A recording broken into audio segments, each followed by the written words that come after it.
알리와 테무, 쉬인, 이른바 알퇴시 3인방의 영토 확장 기세가 만만치 않다. 이 소식 최근에 자주 전해드렸는데요. 이게 비단 한국만의 상황은 아닙니다. 미국 전자상거래 공룡 아마존도 걱정이 큰 것 같은데요. 알퇴시를 겨냥해서 직접 맞불 작전을 구상하고 있습니다. 어떤 전략이고 또 최근 시가총액 2조 달러 클럽에 입성한 비결은 뭔지 오늘의 첫 번째 기업으로 아마존 소식 살펴보겠습니다. 오늘도 김대호 경제학 박사 모셨습니다. 박사님 안녕하세요. 네, 반갑습니다. 우리도 좀 아마존의 묘수가 있다면 참고할 부분이 있을지 모르겠어요. 알퇴시 잡을 아마존의 계획 뭘까요? 네, 아마존이 전자상거래 부분에 있어서 사실 혁명적인 어떤 변화, 또 어떻게 보면 중국, 테무나 알리, 쉬인을 향한 아주 대담한 선전포고를 했다. 이렇게 볼 수가 있어요. 자, 지금 최근에 중국 판매자들을 초청을 해서 그러니까 여러 번 컨퍼런스를 하면서 어떻게 하면 싸게 팔 수 있느냐를 연구해 왔다는 것은 언론 보도가 많이 됐는데요. 이것을 토대로 아마존이 드디어 이제 칼을 뽑았습니다. 날짜는 공개하지 않지만 조만간 아마존의 첫 페이지 열자마자 가장 싼 제품을 일단 이 첫 페이지에 올리겠다는 겁니다. 그래서 지금 중국 테무나 알리, 쉬인이 하는 것보다도 더 싸게 가격을 올리겠다. 그래서 중국 업체들 입장에서는 테무를 올리나 또는 쉬인으로 올리나 아마존을 올리나 그 더 이윤을 더 많이 보장하는 쪽이 훨씬 더 유리할 텐데요. 그래서 가장 특징적인 변화는 지금의 아마존의 판매 방식은 아마존의 전국 50개 주에 엄청나게 많은 물류센터 창고를 두고 있습니다. 그래서 아마존 제품은 일단 아마존이 창구로 전부 끌어들인 다음에 거기서 배분하는 형태거든요. 그렇다 보니까 이게 물류 비용이 만만치가 않습니다. 보관 비용. 그런데 이번에 새로 초저가 사이트 20달러 이하짜리는 이런 창고 경유하지 않고 바로 판매자가 바로 발송할 수 있도록 중국 판매자가 미국 내 구매자에게 직접 보내는. 그렇습니다. 그 중간 단계를 다 없애버리는 거죠. 이제 이렇게 하면 알리나 그 테무 또는 쉬인 못지않게 가격을 내릴 수 있다. 또 그다음에 이제 두 번째는 아마존이 이 컴퓨터 시스템 AI의 시스템을 많이 연구해 왔는데 이걸 통해서 이른바 소비자들의 그 성향을 한꺼번에 묶어서 단체 주문하는 방식으로 해서 더 가격을 떨어뜨리겠다. 비단 중국 업체뿐만이 아니고요. 전 세계에 싼 가격으로 물건을 제공할 수 있는 자는 모두 아마존으로 와라. 그래서 싼 제품도 아마존이 한번 독점을 해보겠다. 아마존 입장에서는 그동안에 제품 가격 싼 것보다는 좋은 제품, 또 빠른 배송, 안전한 반품 이런 쪽에 치중을 왔는데 이제는 뭐 중국과 한번 전면전을 해보겠다라는 엄청난 선언으로 보여집니다. 재밌네요. 이게 우리도 이게 성공적인 모델이 되면 얼마나 참고할 수 있을지 모르겠는데 최근에 아마존이 또 시총 2조 달러 클럽을 처음으로 돌파를 했습니다. 그러니까 우리에게는 아마존이 아직도 이커머스로 업체로 익숙한데 이게 이커머스만으로 이 자리에 오른 건 아니죠? 네, 그렇습니다. 그런데 최근에 주가가 많이 뛴 거, 이 대목은 아마존의 바로 이 알리, 테무, 쉬인과 전면전을 하겠다. 그렇게 되면 매출 부분도 많이 늘어날 것이다. 라는 이런 기대감이 많이 작용했습니다. 지금 아마존이 이틀 연속으로 가격이 급등하고 있고 2조 달러 완전히 안착을 한 이런 모습이거든요.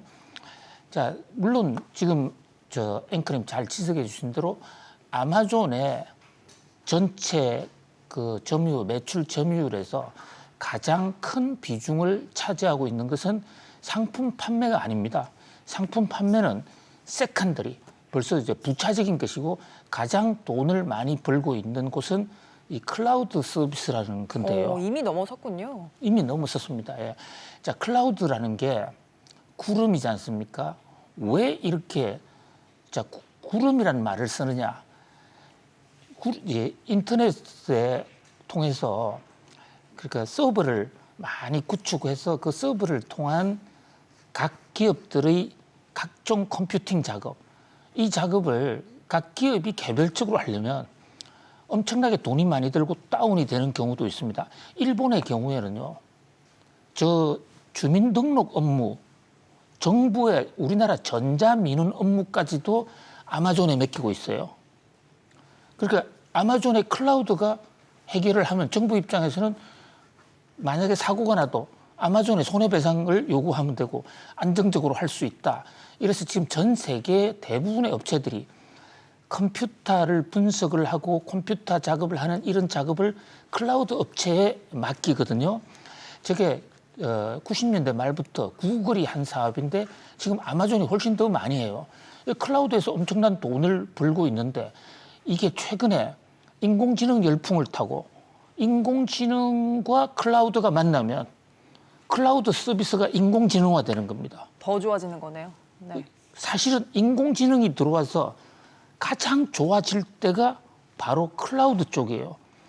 그러니까 지금 1차적으로는요.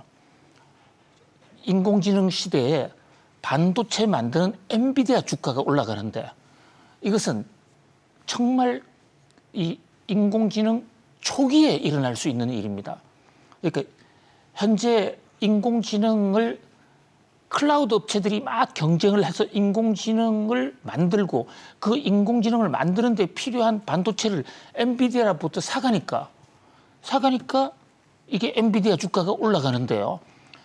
지금 현 단계에서는 그것을 인공지능을 사가거나 교육을 시키는 회사들이 거의 대부분 클라우드 회사인데 이 클라우드 회사는 지금 현재는 그렇게 폭발적으로 돈을 벌고 있지는 못해요. 그러나 이 교육의 효과가 어느 정도 커진다. 이러면 인공지능의 본연의 그 대박이 날 곳은 사실은 이 클라우드 쪽이에요. 그런 면에서 이제 기대를 많이 모으고 있고 특히 아마존 같은 경우에는 아마존이 일찍이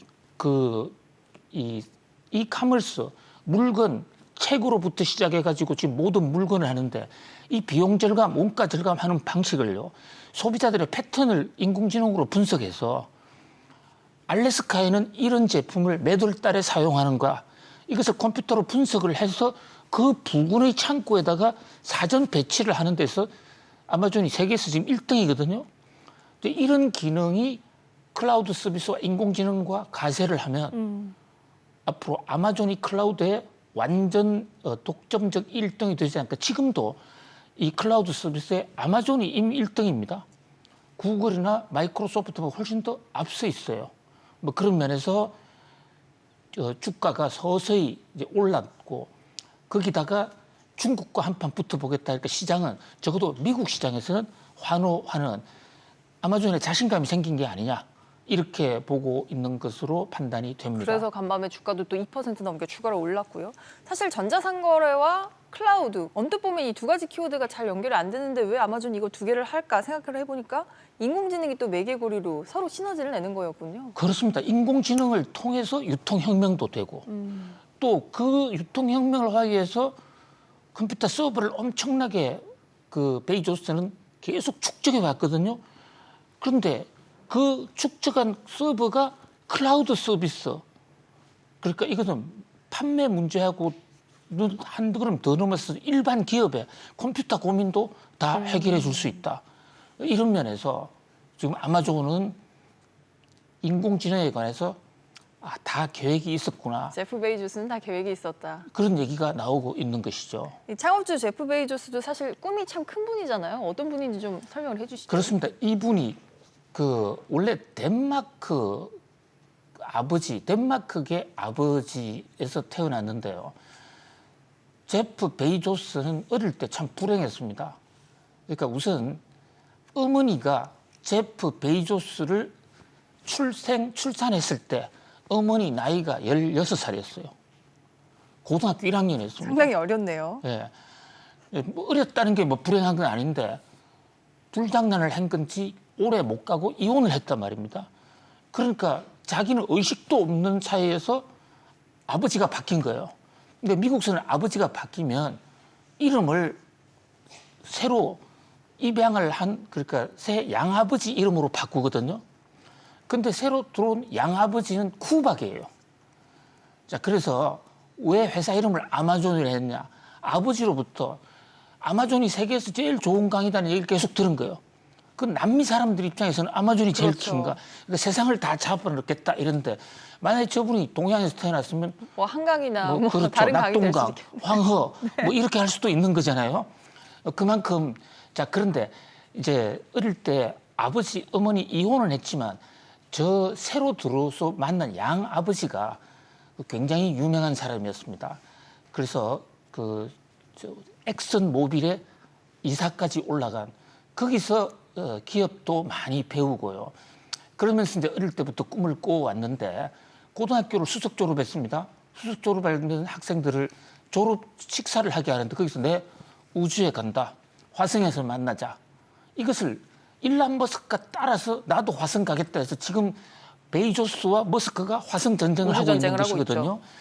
그런데 누가 갈지는 뭐 알 수 없지만 그 개척자인 우주에서 만난다. 그럼 우주에서 만나기 위해서 중요한 게 뭐냐? 인공위성이다. 인공위성을 하기 위해서는 인공지능도 있어야 되고 컴퓨터를 해야 된다. 뭐 이런 아주 많은 AI와 관련한 꿈을 꿔왔는데 지금요 아마존에서는 지금 CEO를 그만뒀어요. 그렇죠. 지금 앤디 제시라는 분이 하고 있죠. 그렇습니다. 사실 우리는 아마존 하면 앤디 제시를 더 주목을 해야 됩니다. 앤디 제시, 애플에 팀 쿡이 있다면 그러니까 이 아마존에는 앤디 제시가 있다. 그래서 자기가 창업자는 아니지만 창업자로부터 발탁을 당한 사람인데 이거 하버드 대학 출신이고요. 이분 유대인이에요. 헝가리계 유대인인데 이분이 MBA 출신으로서 컴퓨팅 작업, 특히 아마존에 바로 클라우딩 서비스를 하자라고 주장했던 사람입니다. 그리고 아마존에서 클라우딩 서비스 하는 회사가 AWS라고 아마존 웹서비스라고. 웹서비스거든요. 거기에 초대 사장을 했는데 2021년에 공식적으로 베이조스가 나는 아마존에서 떠날 거야. 나는 이제 우주 사업을 할 거야 하면서 앤디 제시를 향해서 앤디 제시가 아마존의 후계자입니다. 그러면서 실제로 지금 아마존은 모든 경영 책임 이것을 앤디 제시가 다 꾸려가고 있습니다. 그러니까 이분이 자기가 클라우드 사업으로서 돈을 벌었단 말이죠. 인정받았습니다. 그러면서 아마존을 완전히 AI 클라우드 웹처로 지금 대전신을 하고 있는 것이죠. 근데 결과적으로 현재까지로는 그 방향이 맞게 가고 있는 거고. 그렇습니다. 잘 또 되고 있는 베이조스도 그걸 확실히 밀어주고요. 뭐 그런 면에서 어떤 베이조스의 화려한 선택이다, 현명한 선택이다라는 그런 얘기도 있지만 앤디 제시 자체도 지금 올해의 경영인 또 뉴욕 증시에서는 아주 유명한 경영자로서 돌풍을 일으키고 있다 이렇게 볼 수 있겠습니다. 사실 여전히 아마존 하면 제프 베이조스만 떠올리시는 분들도 많은데요. 앤디 제시 이 이름도 기억을 하셔야 됩니다. CEO로 지금 일을 하고 있고요. 사실 그 제프 베이조스 하면 최근에 이제 국내에서도 세계의 이혼 소송이 진행되고 있으니까 이 부분도 같이 보면 좋을 것 같은데 제프 베이조스도 이혼할 때 당시 재산 분할금이 어마어마했잖아요. 그렇습니다. 세계 역사상 재산 분할을 하면서 가장 많은 금액을 부인에게 준 자로 이제 베이조스가 상당히 유명하죠. 최근에 뭐 빌 게이츠라든지 세브레이 브린, 타이거 우즈 이런데 사실 빌 게이츠는 부인에게 준 돈을 정확한 금액을 확인하고 있지 않습니다. 추정치로 반을 나눴으면 760억 달러일 것이다. 이랬는데 자 제프 베이조스는 아주 화끈한 재산 분할했죠. 재판 가지 않았어요. 언론 보도에서 바람을 피고 있다는 사건이 딱 아침에 보도가 됐어요. 그러니까 오후에 미안하다. 내 재산 반을 그러니까 그중에 특유재산 빼고 공유재산 반을 부인에게 주겠다라고 선언을 해서 아주 그 금액도 문제지만 아주 그 재산 분할 방식이 돌풍을 일으켰죠. 우리나라의 모재벌과는 좀 다른 모습이죠. 우리나라에서는 최근에 모재벌이 1조 3,800 의원의 지금 재산 분할을 돼서 화제가 되고 있는데 제프 베이조스는 소송 없이 380억 달러. 357억 달러, 한 40조 원 가까운 정도 위자료를 줬다고 합니다. 그렇죠. 지금 환율로 하면 한 50조. 위자료가 아니면 재산 분할을 했다는 거죠. 네. 예, 그러니까 물론 뭐 한국과 미국의 경제 규모는 다르지만은 그런 면에서 베프 베이조스의 지금 재산 분할 이혼 사례는 지금도 인구의 회자가 되고 있는데요. 근데 저 바람을 폈어요. 바람을 폈는데 저것을 바람을 밝혀낸 사람이 또 굉장히 유명한 사람이었습니다. 누굽니까? 제프 베이조스의 바람을 추적해서 세상에 터뜨린 사람은 사우디의 빈 살만 왕세자입니다. 빈살만 왕세자가 거기서 왜 나오죠? 샤크 쿠지란 그 유명한 사우디 언론인 아시죠? 피살된 언론이 말씀하시는 그 거죠? 빈 살만을 계속해서 비판해왔던 그 사람이 워싱턴 포스트에 칼럼을 썼어요. 그런데 워싱턴 포스트를 제프 베이조스가 인수를 했죠. 인수를 해가지고 경영을 하고 있었는데 잘라라고 몇 번 경고했거든요. 원래는 제프 베이조스와 빈 살만이 친했어요. 맞습니다. 친한 걸로 맞아요. 유명했죠. 근데 베이조스가 언론 자유야. 나는 그거 건드릴 수 없어. 그러니까 너는 깨끗한 거 한번 보자 해가지고 뒷수사를 했더만 이게 바람 피는 장면이 딱 걸린 거예요. 사우디 안기부 정보망에. 그걸 터뜨려 버리니까 그날로 이혼을 한 그런 아주 세기의 이혼으로 두고두고 해고되고 있는 사건입니다. 네, 여러모로 대단한 인물입니다. 여기서 빈살만 왕세자가 왜 나오냐 이 부분도 재밌는 지점인데요. 포괄적으로 알아두시면 재미와 상식으로도 재밌을 것 같네요. 네, 첫 번째 소식 여기까지 좀 보고요. 다음은 국내로 돌아와서 SK그룹 소식도 좀 보죠. SK그룹이 대대적인 이제 구조조정을 준비를 하고 있는데요. 오늘부터 1박 2일간 주요 계열사 CEO들이 모이는 경영전략회의를 진행합니다. 구조조정의 큰 틀을 결정한 끝장 토론까지 예고가 됐는데 최태원 회장의 아픈 손가락 이 소식으로 이어가겠습니다. 사실 먼저 근본적으로 SK그룹이 국내 4대 그룹 중 한 곳인데 왜 사업 재편을 하게 됐고 왜 여기까지 위기가 왔는지 이 부분부터 좀 봐야 될 것 같아요. 그렇습니다. 매우 이례적입니다. 그렇게 회사가 어려우니까 리밸런싱 하겠다. 원래 이런 것은 조용히 하는 게 일반적인데 SK는 뭐 몇 달 동안 계속 떠들었습니다. 우리 대대적인 구조조정 한다. 그래서 각 언론들도 또 그 여러 가지 추측, 예보 기사 이런 것도 나와 어느 기업은 없어지고 어느 기업은 합병한다. 아직까지 정해진 건 하나도 없습니다. 최창원 회장, 최태원 회장의 동생이죠. 아직까지 정해진 건 없다. 회의 내용에 따라서 결정을 지을 것이다. 이러고 있는데 한 가지 이상한 대목은 이 절체절명의 순간에 최태원 회장이 없어요. 지금 미국 출장 중이라고 계속 나오던데요. 예, 그래서 미국 출장도 물론 중요하지만 그 심각하지 않나? 뭐 이렇게 세계에서는 물론 화상으로 회의에 참여한다고는 합니다. 현장에는 예, 없지만. 하여튼 좀 여러 가지 헷갈리는 대목입니다. 근데 우리는 이 대목이 있어요. SK가 왜 이래 구조조정을 해야만 하는가? 또 이래 시끄럽게 떠들면서 해야 되는가? 이 대목을 한번 정조준 해볼 필요가 있는데요.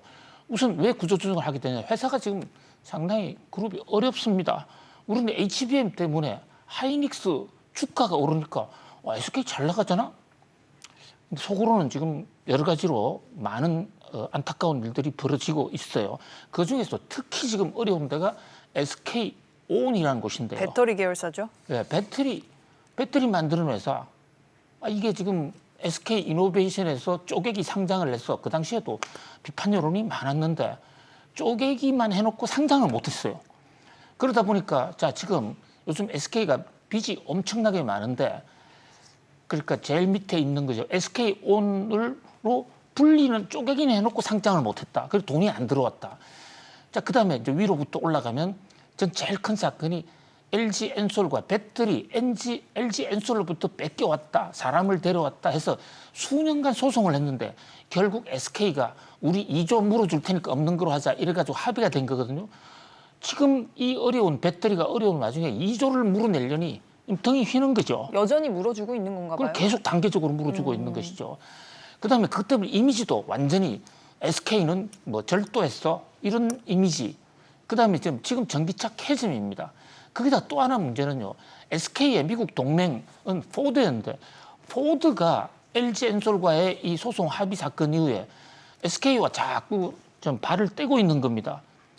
동맹이 지금 희미해지고 있죠. 거기다가 보드 자체는 우리 지금 전기차 빨리 속도 진행 안 할래? 이러니까 SK 입장에서는 포드 보고 미국에 엄청나게 투자해놨는데 정작 포드는 우리는 안 급해. 뭐 이러다 보니까 여러 가지로 지금 쫓기게 되고 그 빚이 늘어난 게 그 모기업인 이 SK 이노베이션도 휘청하는 겁니다. 그래서 이거를 일각에서는 자칫 잘못하면 전 그룹으로 확산될 수 있다. 차단을 해야겠네요. 이러다 보니까 이 대책을 어떻게 세울 것이냐. 이것이 지금 SK 경영 전략회의인데 선제적으로 이렇게 대책을 세우고 있다. 이건 바람직한 일일 수도 있습니다. 쉬쉬쉬 숨기는 것보다는 뭐 화끈하게 내놓고 한다. 그런데 어떤 안이 나올 것인지 뭐 거기에 따라서 앞으로 SK의 운명이 정해질 수 있다. 이렇게 볼 수 있겠다. 그런 면에서 지금 벌써 전략회의 시작했는데요. 오늘 내일 지금 계속 이어지는 SK 전략회의, SK의 미래뿐만 아니라 한국 재벌의 판도에 굉장히 큰 영향을 줄 것으로 보여집니다. 이런 가운데 이제 최 회장의 사촌동생 최창원 SK 슈펙스 추구협의회 의장의 발언이 좀 화제가 되고 있는데 SK가 상당히 검소하지 않다 이렇게 인터뷰를 통해서 밝혔어요. 이것만 봐도 리밸런싱의 좀 규모가 크지 않을까 좀 예상이 되기도 해요. 그렇습니다. 우선 최창원 의장은요, SK그룹의 지주회사인 주식회사 SK의 지분이 한 푼도 없는 분이에요. 거의 그 SK 화학물은 회사로 이미 분사가 돼 있는 거나 마찬가지인데 그럼에도 불구하고 지금 구조조정의 총책을 동생인 최창원을 맡겼다. 최태원 회장의 뜻이거든요. 이 얘기는 뭐냐. 그동안에 박정호 부회장이나 조대식 부회장 등이 해왔던 그 SK그룹의 지금 계열사만 해도 300개 가까운 그 틀을 근본부터 다 때려잡혔다. 그다음에 또 거기에 책임 있는 사람도 어떤 대대적인 어떤 정화 작업을 하겠다. 그래서 SK의 지금 간부들은 언제 목이 달아날지 모른다 해서 분위기가 흉흉한 상태입니다. 어쨌든 스스로 문제점을 인정한 만큼 뭐 SK가 현명한 대안을 내줄 것으로 기대를 한번 해보겠습니다. 알겠습니다. 오늘 내일 C레벨 임원들의 어떤 끝장 토론이 있다고 하니까요. 큰 이제 결과가 나오면 다음 주에 결과 보고 또 추가로 이야기 나눠보겠습니다. 박사님 오늘도 잘 들었습니다. 감사합니다. 고맙습니다.